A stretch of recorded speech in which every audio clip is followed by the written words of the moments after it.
오늘은 굳건한 믿음이라는 제목으로 은혜를 나누려고 합니다. 예수 믿는 사람에게 있어서 믿음은 거의 모든 것입니다. 믿음만 있다면 어려움도 능히 감당할 수 있기 때문입니다. 특별히 굳건한 믿음이라면 모든 것을 이길 것입니다. 인생은 당연히 어려움이 있습니다. 인생이 어렵지 않은 코스가 거의 없습니다. 뭐 이런 말이 있습니다. 아무리 낮은 산도 올라가 보면 산이더라. 아무리 쉬운 인생도 살아보면 저마다 어려움이 다 있습니다. 어떤 신혼 부부 이야기를 이렇게 들어보니까 그 각자의 문제에 대한 이야기를 이렇게 이야기했더군요. 어떤 신혼 부부가 있는데 어떤 집은 두 사람 부부간에 서로 사랑을 해서 좋은데 아이가 안 생기더라. 또 어떤 집은 아이는 생겼는데 남편이 직장을 온전히 가지지 못하더라. 어떤 집은 그 다 되는데 두 부부 사이에 사랑이 별로 없더라. 또 모든 게 다 있는데 어떤 집은 아이가 속을 썩이더라. 문제가 없는 사람이 아무도 없더라는 거예요. 그러니까 인생은 문제 속에 살아가야 하고 그 문제를 어떻게 감당하느냐에 많은 과제가 주어져 있다. 이렇게 이해할 수 있는 것입니다. 그러니까 우리의 신앙생활에서도 여러 삶의 어려움이 있게 마련인데 믿음만 있다면, 특별히 굳건한 믿음만 있다면 그런 그때에도 하나님을 의지하면서 그 길을 꿋꿋이 갈 수 있다는 것입니다. 뭐 어려움이 있겠지만 결국은 합력해서 선을 이룬다고 하셨으니까 선을 이루실 것이고, 또 감당치 못할 일이 있겠지만 감당치 못할 즈음에 피할 길을 주신다고 했으니 피할 길이 있을 것이고, 또 하나님께서 항상 함께 하겠다고 약속하셨으니까 아무도 없을 때도 하나님은 함께 계신 거니까 우리가 위로받으면서 그 어려운 날들을 살아낼 수 있는 것입니다. 뭐 사람들의 오해도 많이 받으면서 살 수밖에 없는 것이 인생의 구조인데, 다 설명하지 못하지만 하나님이 아신다는 것을 위로로 삼으면서 하나님이 아시니까 하나님의 선악간에 이루시겠지 기대하면서 오늘을 살 수 있는 것도 믿음의 삶의 방식입니다. 하나님의 말씀 그대로 믿음의 방패, 믿음이 우리의 삶의 모든 문제에 대한 방패가 되면서 우리가 오늘을 감당하며 이길 수 있는 것입니다. 고대 사회에서의 그 전쟁에서 방패는 창만큼 중요했습니다. 왜냐하면 항상 이 방패가 있어야 칼과 활을 막을 수 있었기 때문입니다. 근데 믿음이 그렇다는 것입니다. 여기에서 뭐 이런 화살이 날아오고 저런 화살이 날아오고 저런 칼이 날아와도 믿음만 있으면 그 방패가 다 막아줄 것이다. 그러니까 우리에게 믿음이 얼마나 소중한지 알 수 있는 부분입니다. 믿음은 또한 우리에게 승리를 줍니다. 찬송가 357장 후렴 보면은 믿음이 이기네, 믿음이 이기네, 주 예수를 믿음이 온 세상 이기네, 믿음이 이긴다는 것입니다.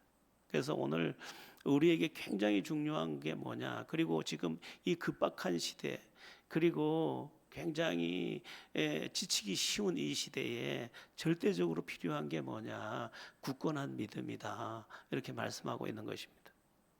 그런데 거슬러 올라가 보면 옛 시대도 어쩌면 우리와 똑같았습니다. 그러니까 그때는 먹고 사는 문제, 자식 기르는 문제, 주거의 문제, 모든 것이 문제였을 것입니다. 그런데 그들에게 뭐가 필요했느냐? 굳건한 믿음.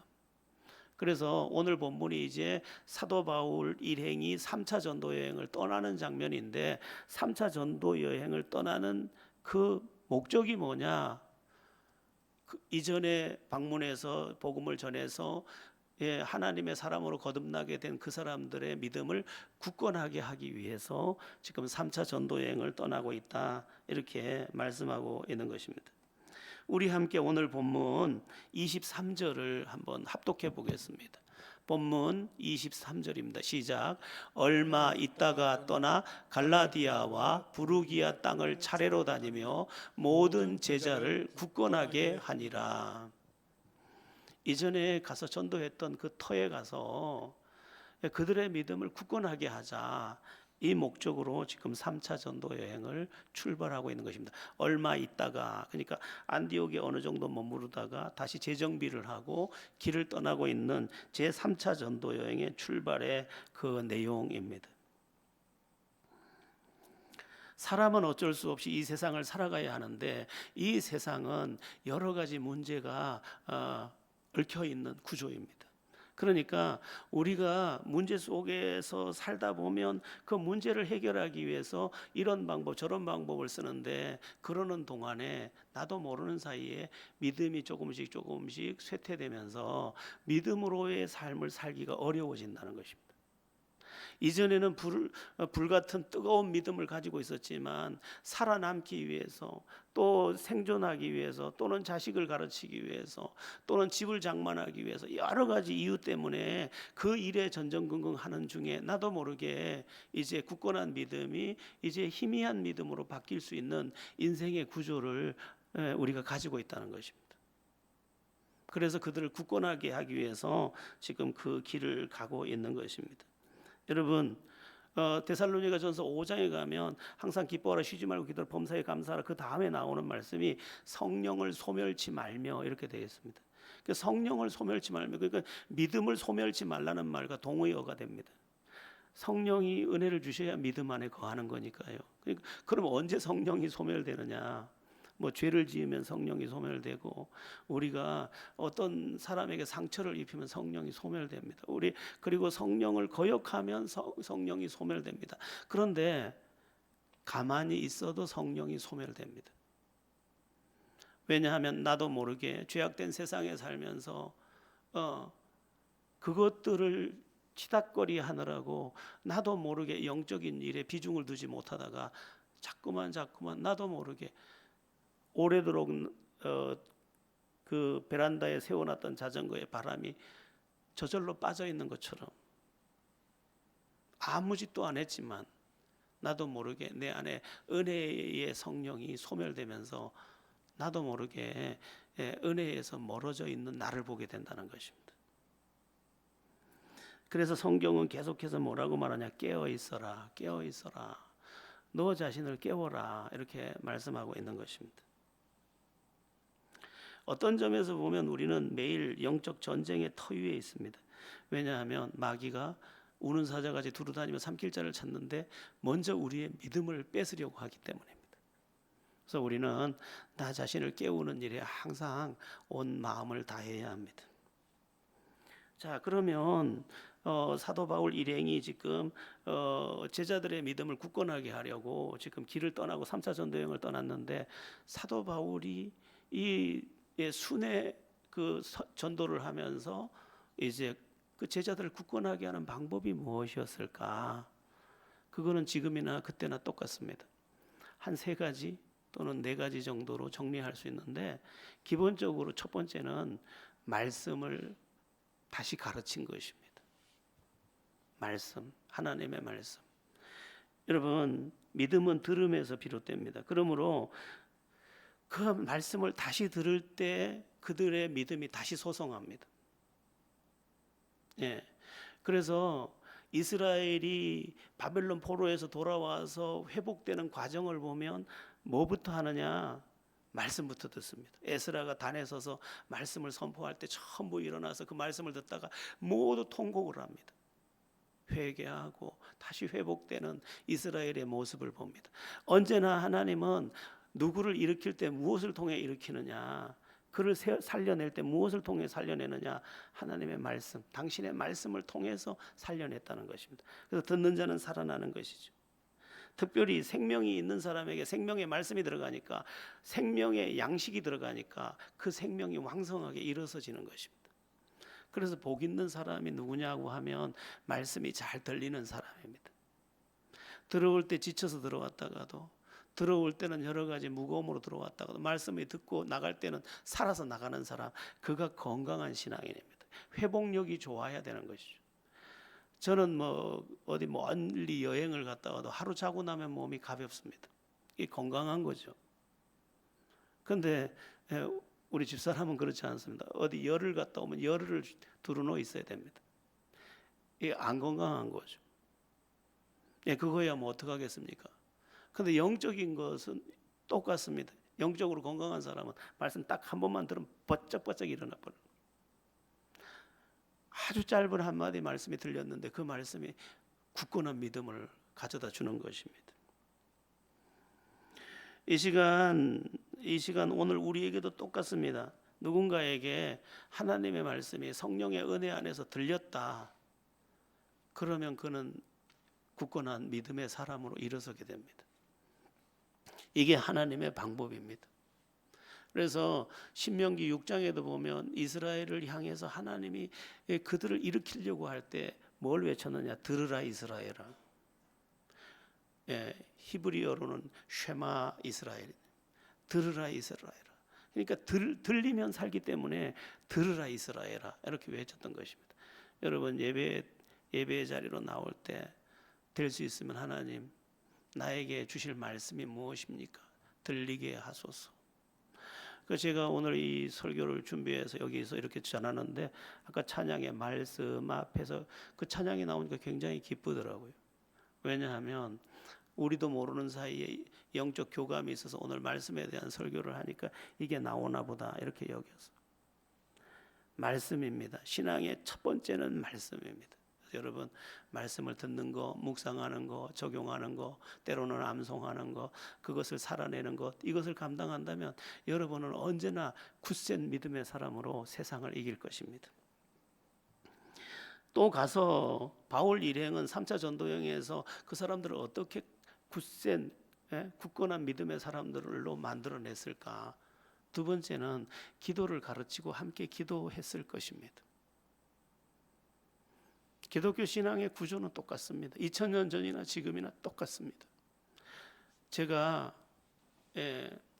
300년대, 320년경에 쓰여진 로마서 강해 책을 갖고 있습니다. 크리소스톰이 쓴 책입니다.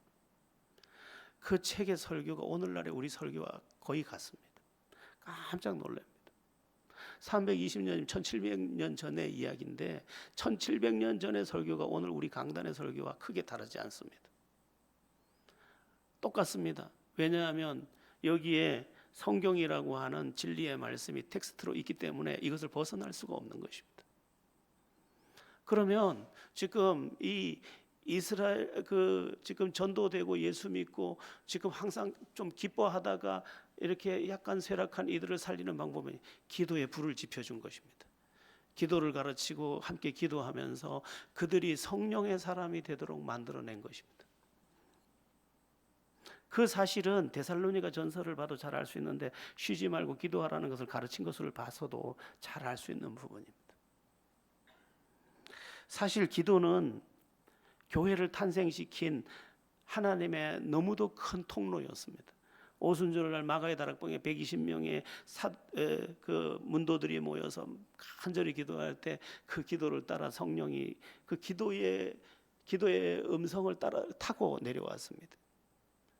기도의 음성을 타고 성령이 임해서 다른 곳이 아닌 기도하는 그 무리 위에 급하고 강한 바람과 불과 방언으로 강력하게 임하면서 그렇게 임한 바람, 불, 방언이 교회를 탁 탄생시켰고 교회가 그렇게 기도에 의해 탄생되자 다시 기도할 때마다 모인 곳이 진동하면서 수많은 사람들이 하나님의 사람이 되었습니다.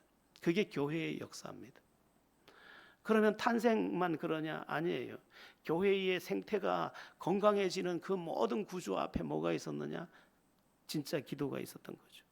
부르짖는 기도도 있었고 눈물의 기도도 있었고 또한 방언 기도가 있었고 하나님과 교통하는 깊은 교제의 기도가 있었고 그 기도 속에서 2000년 기독교 역사가 굳세게 서서 여기까지 온 것입니다. 제가 이렇게 기독교 회사를 신학을 하면 안 배울 수가 없습니다. 교과목에 있기 때문에.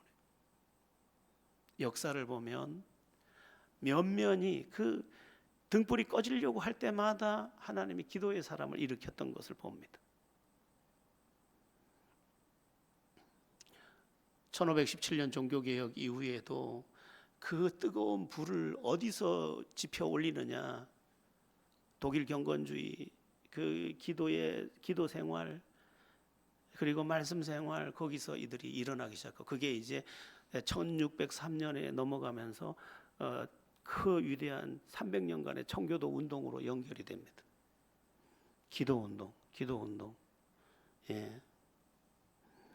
그래서 오늘 우리가 세상에 지는 것 같고 내 믿음이 없는 것 같을 때 내 스스로 작정해야 합니다. 나는 기도하기로 결심했어. 기도를 쉬는 죄를 범치 않을 거야. 이렇게 마음 먹고 기도한다면 나도 모르게 굳건한 믿음의 사람으로 서 있는 나를 보게 될 것입니다. 주님은 우리가 어떤 면에서 기도할 수밖에 없는 상황을 계속 제공합니다. 좀 안심할 만하면 기도하지 않으면 살 수 없는, 숨 쉴 수 없는 그 일을 주셔서 기도하게 하시는데 그게 은혜입니다. 저의 기도의 스승은 이제 김금녀라는 분이셨는데 이분은 기도할 수밖에 없었어요. 왜냐하면 매일 남편이 자기를 때리니까 살 길이 없으니까. 기도하다 하루 8시간씩 기도했는데 그 기도가 그분을 능력의 사람으로 만들었습니다. 기도는 모든 것을 해결하는 어마어마한 통로입니다. 그러니까 기도를 안 하고 육신으로 대처하다가는 이게 딴 길로 가버리는 거예요. 말씀 떠났죠. 기도 떠났죠. 기도 떠나니까 성령 떠나는 거죠. 그러니까 육체의 감정만 남아가지고 결국은 내가 나를 엎어버리는 것입니다. 성령, 기도 안에 있는 성령을 가지고 아마 이 바울은 이들의 쇠약해진 이들의 믿음을 끌어올려 줬을 것입니다. 지금은 기도가 아닙니다. 제가 처음 예수 믿을 때만 해도 저 뒤에서 한 분이 북을 칩니다. 막 쾅쾅쾅 치고 우리는 앞에서 방석을 깔고 기도를 하는데 전부 30cm 이상씩만 무릎을 뛰면서 그렇게 기도하다가 방언이 터지고 입신을 하고 넘어져서 예언을 하고 환상을 보고 그렇게 믿었습니다. 요즘은 기도가 너무 점잖고 기도가 깊지를 않습니다. 기도가 내 감정을 못 넘어가고 있습니다. 기도가 내 생각을 못 넘어가고 있다.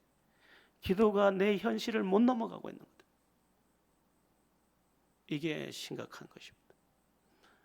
아마 사도 바울 일행은 그들과 함께 손잡고 기도했을 것이고 그리고 그 기도 속에서 그들이 성령을 체험하게 하고 그러면서 그들의 믿음이 굳건하게 되는 자리에 서게 했을 것입니다.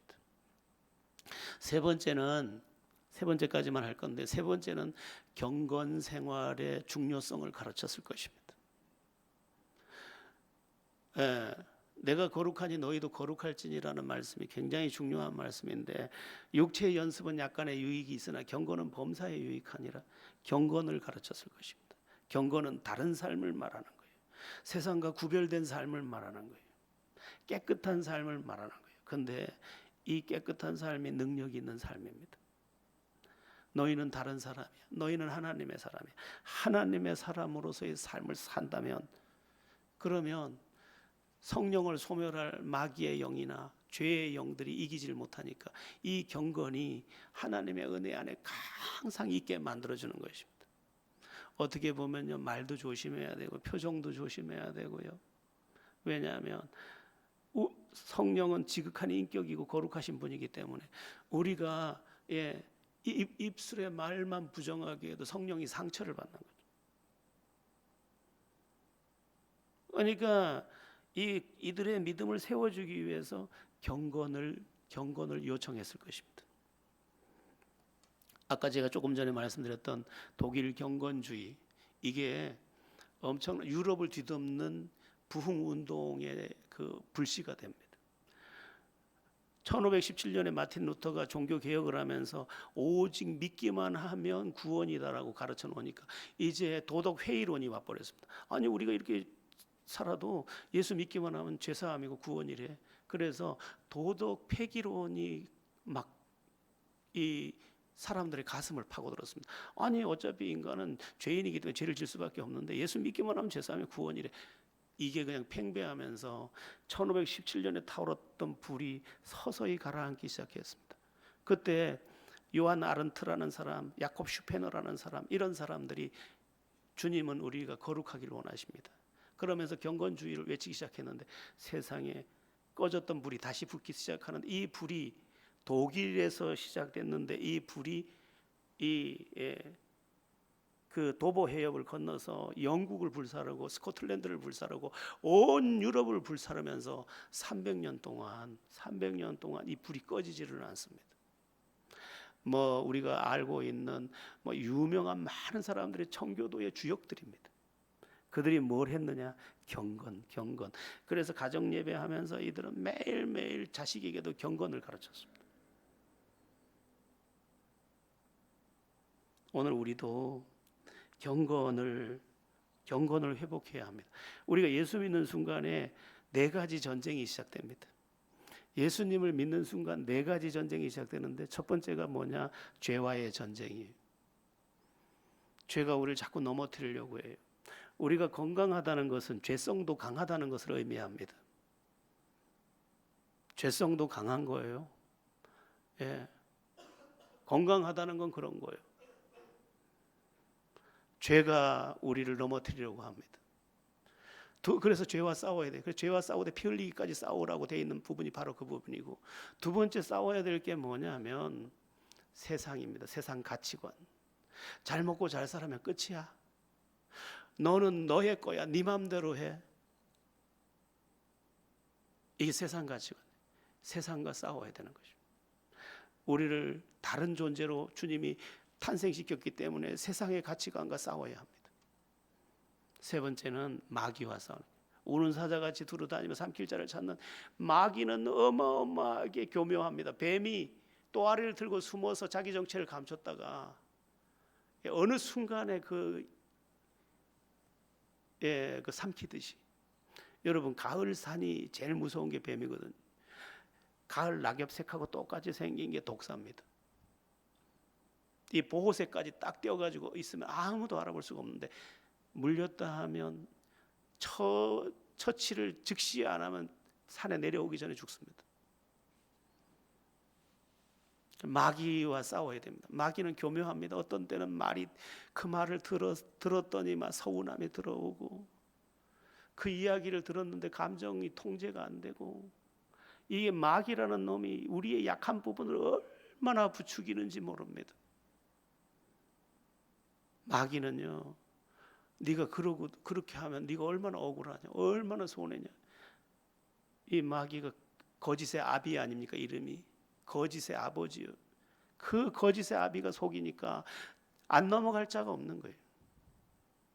오죽하면 그때는 타락하기도 전인데 아담과 하와에게 정녕 하나님께서 이 선악을 알게 하는 열매를 먹지 말라 하시더냐.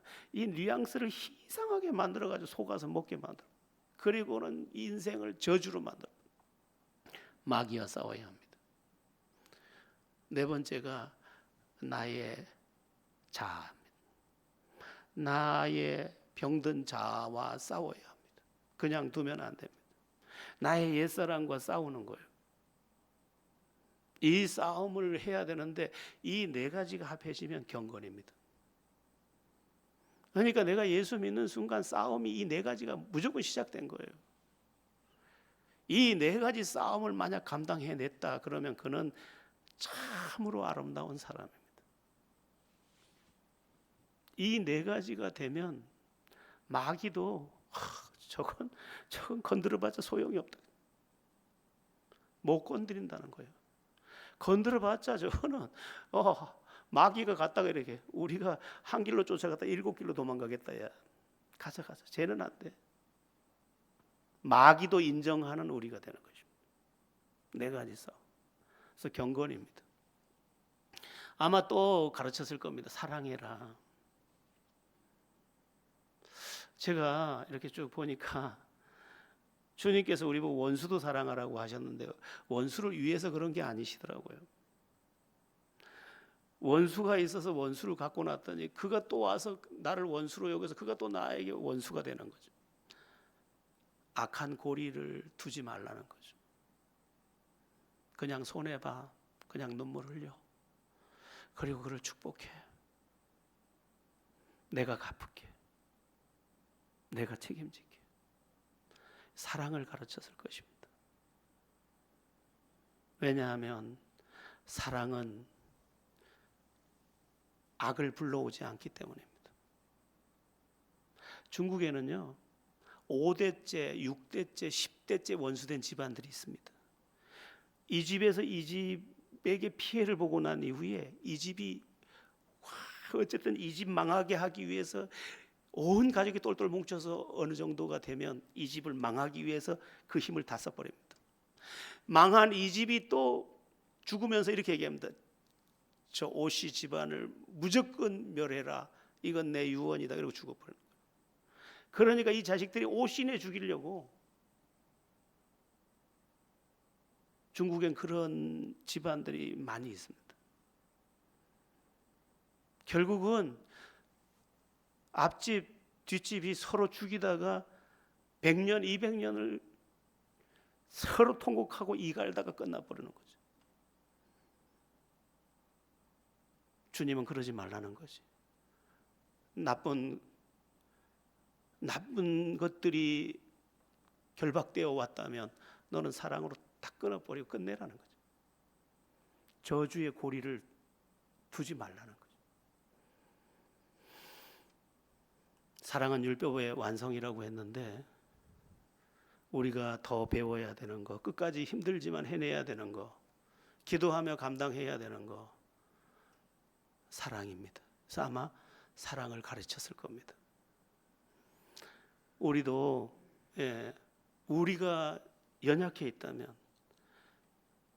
분노로 대처하는 게 아니고 사랑으로 대처할 수 있도록 기도하면서 모든 날들을 감당해 가야 할 것입니다. 하나님께서 여기 지금 3차 전도 여행을 통해서 어떤 제자들을 굳건하게 하기 위해서 지금 그 여정을 열어갔던 것처럼 우리에게도 그 여정을 지금 허락하실 것을 기억하면서 우리도 굳건하게 되기를 예수 이름으로 바랍니다. 자, 이제 24절을 한번 보겠습니다. 넘어갑니다. 24절입니다. 시작. 알렉산드리아에서 난 아볼로라 하는 유대인이 에베소에 이르니 이 사람은 언변이 좋고 성경에 능통한 자라. 알렉산드리아 출신 아볼로라는 사람이 나옵니다. 알렉산드리아는 이 도시 이름인데 알렉산더 대왕이 자기 이름을 가지고 만든 도시입니다. 언제 만들었냐면 332년에 만들었습니다. 해양 도시고 상업의 중심지고 그리고 큰 도서관을 만들어서 지식의 도시, 학문의 도시로 만들어 놓은 그러한 그 알렉산더 대왕이 직접 설계해서 만든 도시입니다. 그런데 이상하게도 여기 알렉산더 대왕이 이곳에 어떤 사람들을 와서 살게 만들었느냐? 많은 사람들이 와서 살게 만들었는데 특별히 이 알렉산더 대왕이 유대인들을 많이 이주시켰습니다. 그래서 알렉산더 시 안에 3분의 1이 유대인입니다. 그러니까 그곳에서 태어난 사람이 누구냐? 아볼로래요. 아볼로. 벌써 얼마의 시간이 지났습니까? 예수님 오신 데 300년의 세월이 지났습니다. 알렉산더가 죽은 지 300년 지난 때인데 그곳에서 태어나서 그곳에서 많은 지식을 습득한 그러한 사람입니다.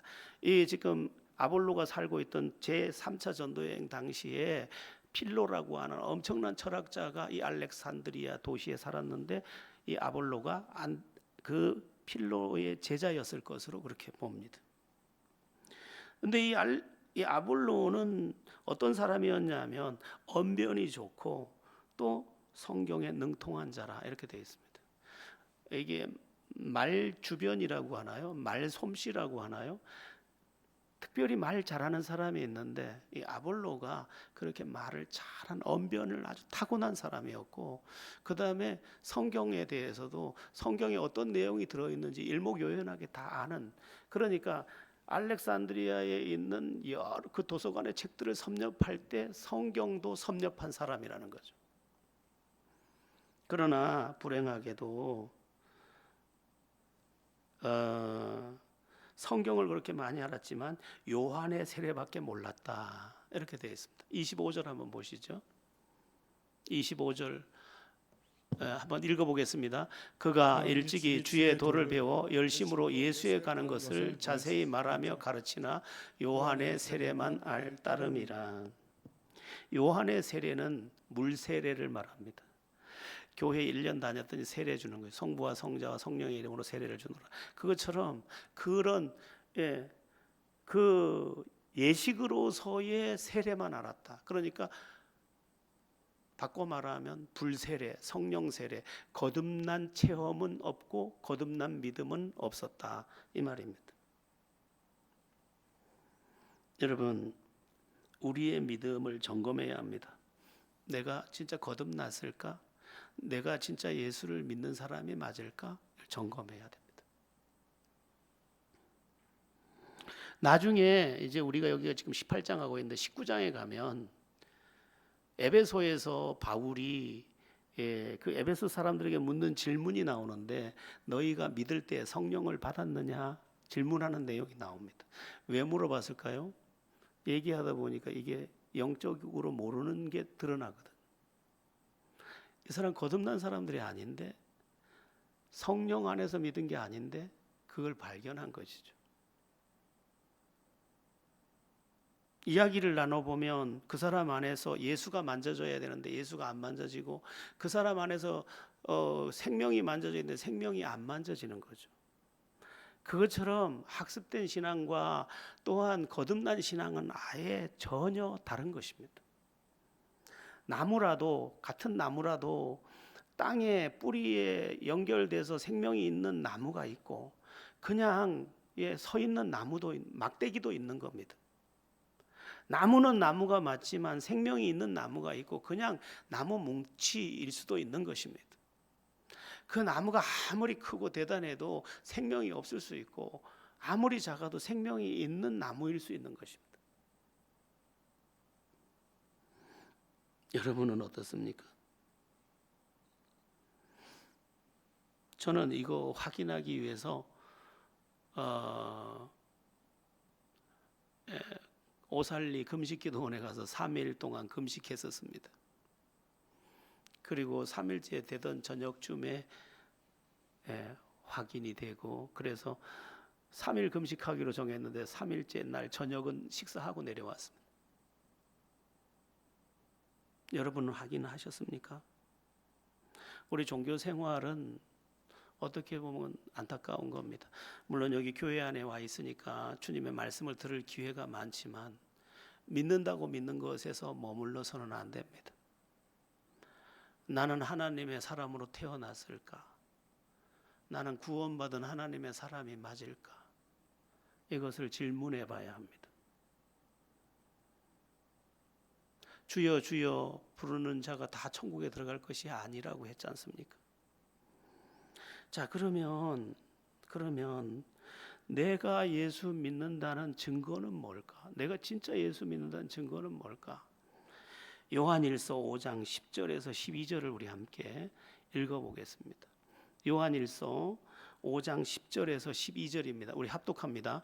하나님의 아들을 믿는 자는 자기 안에 증거가 있고 하나님을 믿지 아니하는 자는 하나님을 거짓말하는 자로 만드나니 이는 하나님께서 그 아들에 대하여 증언하신 증거를 믿지 아니하였음이라.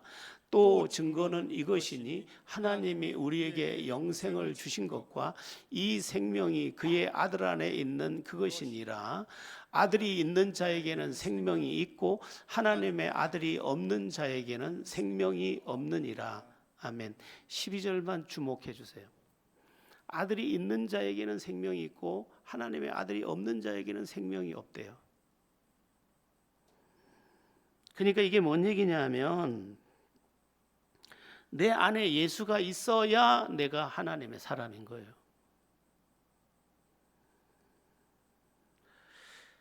쉽게 말하면 내 안에 오셔서 나를 주장하는 예수가 내게 있어야 내가 하나님의 사람이에요. 이것은 명백합니다.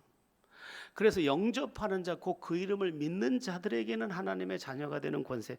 영접은 뭡니까? 내 안에 모셔 들어온 것입니다. 그분이 내 안에 들어와 있어야 내가 구원받은 하나님의 자녀입니다. 그러면 내 안에 들어와 있다는 사실은 어떻게 증거될 수 있느냐? 그분이 나를 주장하는 것에 영향을 받는 것입니다. 술이 들어오면 술의 영향을 받아서 혀꼬부라진 소리를 하지 않습니까? 주님이 들어오면 주님의 영향을 받는 소리를 하는 것입니다. 주님의 영향을 받는 행동을 하는 것입니다. 술을 마신 사람들이 술을 마신 영향으로 휘청거리기도 하고 또 누구를 붙잡고 시비를 걸기도 하고 술의 영향을 받는 것입니다. 그러면 예수 그리스도의 영, 성령이 우리 안에 들어와서 예수의 영으로 우리 안에 들어와 계실 때 그분의 영향을 받는 것이 지극히 당연합니다. 물론 그 누구도 완전할 수 없지만 그 사람의 어떤 부분에 예수가 주장한 무엇이 그를 움직이는 모습이 언어에서도 행동에서도 태도에서도 그의 마음에서도 그의 인생의 목적의 그 모든 방향에서도 묻어나게 돼 있습니다. 술을 조금 먹어도 그 사람이 술 먹은 그것이 묻어나듯이 예수는 그 삶에서 묻어나야 되는 거죠. 그래서 누군가와 이야기하다 보면 이 사람 안에 예수가 있네. 어떤 사람과 얘기하다 보니 그분의 마음 속에 예수가 느껴지네. 그 마음이 만져지는 거죠. 예수가 없으면 예수의 사람이 아니죠. 예전에 그런 노래가 있었어요. 술을 담으면 술단지, 꿀을 담으면 꿀단지. 내 안에 주님이 들어와 계시면 주님이 내 안에 나의 껍질과 상관없이 난 주님의 사람인 거예요. 한번 여러분을 살펴보세요. 주님이 나를 주장하는 어떤 것이 있는지. 주님이 나를 주장하지 않으면 죄 또는 이기적인 것 또는 감정이 나를 다 끌고 다녀버립니다. 그런데 주님이 들어있는 사람은 감정은 여전히 있기 때문에 감정으로 가다가도 예수께서 주장한 마음에 이끌려서 예수께서 하실 법한 완전하진 않지만 그러한 형상으로 일을 마무리합니다. 예수의 영이 그렇게 만드는 거죠. 예수가 있다는 것은 그런 거예요. 오늘날 많은 성도라는 이름을 가진 사람들에게 예수가 없어요. 그래서 전부 사납잖아요. 그리고 막 어떻게 할 줄 몰라요. 자기를 어떻게 못해. 여러분 안에 예수가 확인되고 그래서 예수 안에서 예수가 주는 영향, 예수가 주는 그 주장하심, 그것 안에서 아름다울 수 있기를, 그리고 행복하기를, 평안하기를 축원합니다. 이제 26절 우리 가보겠습니다. 오늘 본문 26절이에요. 합독합니다. 시작. 그가 회당에서 담대히 말하기 시작하거늘 브리스기다와 아굴라가 듣고 들여다가 하나님의 도를 더 정확하게 풀어 이르더라. 아볼로가 회당에서 담대하게 성경 이야기를 하는데 들어보니까 그 사람에게서 예수 생명이 없는 거예요. 그래서 데려다가 자세히 다시 가르쳤대요. 근데 그 시간에 성령이 역사하면서 아볼로가 탁 믿어진 거예요.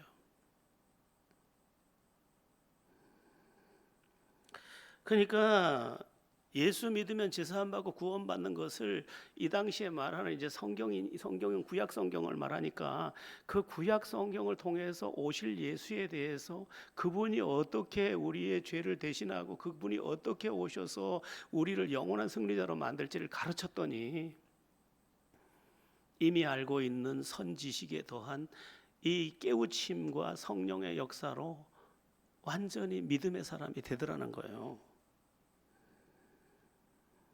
여러분, 우리도 복음을 다시 깨닫고 이 복음 안에서 정말로 성경만 아는 사람이 아니라 구원받은 하나님의 백성으로 일어서야 합니다. 그리고 이 기쁨이 우리 안에 쏙 들어오고 우리의 인생에 쏙 들어와서 나의 지식, 나의 의지, 나의 감정을 통제해야 합니다.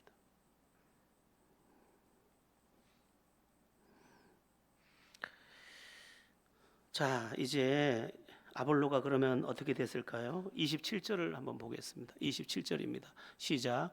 아볼로가 아가야로 건너가고자 함으로 형제들이 그를 격려하며 제자들에게 편지를 써 영접하라 하였더니 그가 감에 은혜로 말미암아 믿는 자들에게 많은 유익을 주니.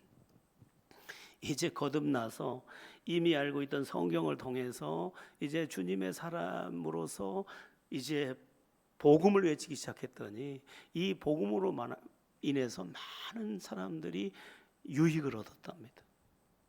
여기서 유익이라는 말은 뭐 그들이 아볼로 때문에 믿게 되기도 하고 그들이 아볼로 때문에 이제 회개하기도 하고 그들이 아볼로 때문에 하나님의 사람으로 똑바로 서기도 하고 바뀌어지는 그 역할에 좋은 위치에 아볼로가 서게 됐다 이 말이죠. 여러분 우리가 이렇게 돼야 돼요. 제가 예수제자운동 그 이사로 있으면서 제가 그 젊은이들 숲에 들어가서 그들을 이렇게 많이 살펴봅니다. 그들을 대하면서 특히 이제 그 훈련된 간사들을 대하면서 참 멋지구나 이런 생각을 합니다. 절제된 태도, 예의 바른 모습, 그러나 하나님에 대한 뜨거움, 어쨌든 자기 인생을 던져서 섬기려는 그 마음의 자세가 늘 나를 비춰볼 때 내가 저만 할까 하는 생각이 들 정도입니다. 저 사람들 아름답구나, 귀하구나. 나는 어떻게 섬겨야 할까? 그렇게 늘 나를 채찍하는 2달에 한 번 정기 모임이 있어서 가는데 갈 때마다 내가 부끄럽구나, 내가 부끄럽구나 이런 생각을 합니다. 크리스찬은 아름다운 사람입니다. 예의가 있고 섬기려고 하고 또 너를 위해 내가 여기 있고 그가 아름다운 것입니다. 아볼로가 가서 그 많은 그런 섬김 속에서 많은 사람들을 그렇게 유익하게 만들어주고 있더라는 것이죠. 우리도 참 짧은 인생 살잖아요. 벌써 마지막 잎새의 12월도 중턱을 넘어서고 있습니다. 이제 바람 한번 살짝 더 불면 이것마저 날아가는 것입니다. 인생도 그럴 거예요. 그럼 우리는 어떻게 살 것인가? 하나님의 사람 된 우리가 유익을 주는 사람, 따뜻한 사람, 그리고 너를 위해 서 있는 사람. 그렇게 아볼로처럼 그게 굳건한 믿음이며 아름다운 믿음이겠죠. 그렇게 되기를 축원합니다. 오늘 마지막 본문 28절을 보겠습니다. 28절입니다. 이는 성경으로서 예수는 그리스도라 증언하여 공중 앞에서 힘있게 유대인의 말을 이기미러라. 이 사람의 사역과 섬김의 방법이 어디서 다 나왔느냐? 더 바이블, 성경에서 나왔다. 이게 매우 중요합니다. 내 생각에서 나온 말은 그건 아름답지 않습니다. 성경에서 나온 거. 그래서 우리 크리스찬을 가리켜서 바이블 빌리버라고 합니다. 바이블 빌리버. 성경으로 사는 사람, 성경을 믿고 성경을 믿는 믿음 안에서 성경을 텍스트로 사는 사람, 그가 우리들입니다. 그 성경이 무엇이라고 말하느냐 봐야 되는 거지. 내가 본 것이 나를 움직이면 안 되는 거예요.